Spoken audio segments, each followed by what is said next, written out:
Hi, welcome to another episode of Hot Takes. Many years ago, the SNP government decided that people in Scotland were having too much fun, and this fun often involved alcohol. So they said, you know what, we've got to stop people drinking alcohol, because they really are a bunch of joyless Puritans, aren't they? The idea that someone somewhere has a smile on their face really upsets them. So they decided that what they're going to do is look at all of the studies around the world about minimum unit pricing for alcohol. And they did that, then realised it didn't work, and so decided to ignore all the studies that showed that minimum unit pricing doesn't work, and ploughed on with this stupid idea anyway. And what resulted was, of course, predictable. The alcoholics still drunk. It just meant now the price was higher, and so their children went even hungrier. They were spending even more money on booze, less money on children's food. Yes, what a great idea that was. Did it cut the number of alcohol deaths? Well, no. No, it didn't. What it did do, though, apart from anything else, is ensure that poverty and misery increased, that supermarket profits increased, and that a lot more people were going off to the corner boys to use illicit substances because, it's cheaper than the booze now. I know, exactly as everyone predicted. It's amazing, isn't it? The foresight.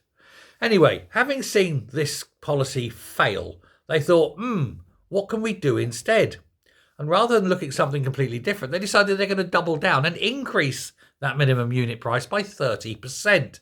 Because, if it's going to fail at that level, we want to see where it can really fail. And so they increased the minimum unit price again. Bound to work this time, isn't it? No. The minimum unit pricing has failed again, even with the doubling or the near doubling, the increase again. Sorry, 30% increase in the duty.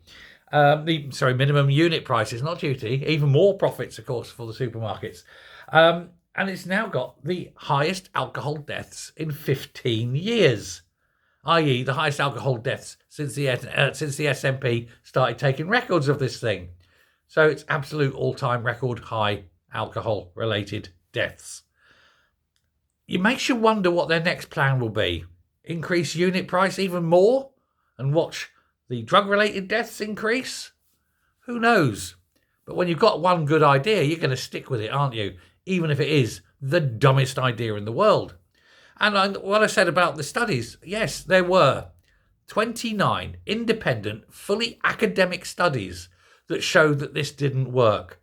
There was one single study, that said it may, in a small percentage, may have a slightly beneficial reaction.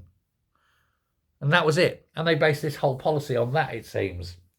And so now, with these figures released, the SNP executive are being asked about it, and they're kindly turning their head and going, I can't hear you. They're dropping it. They're not talking about it. They refuse to acknowledge it. This sort of counterfactual reality goes against what they thought would happen. But again, it's not surprising, because when they have big thinks, it's always going to end in disaster, because they're all thick. People said to them, don't do it. It won't work. And here's why. And you tell them. And they do it. And it fails for exactly the reasons you told them. And then they're going, oh, I don't know. They are literally too stupid to exist. Please, God, SNP, just stop. Just stop with everything. You've got to admit you are all absolute and complete fuckwits. And anyone who votes for you is also a fuckwit. Thanks very much. Bye.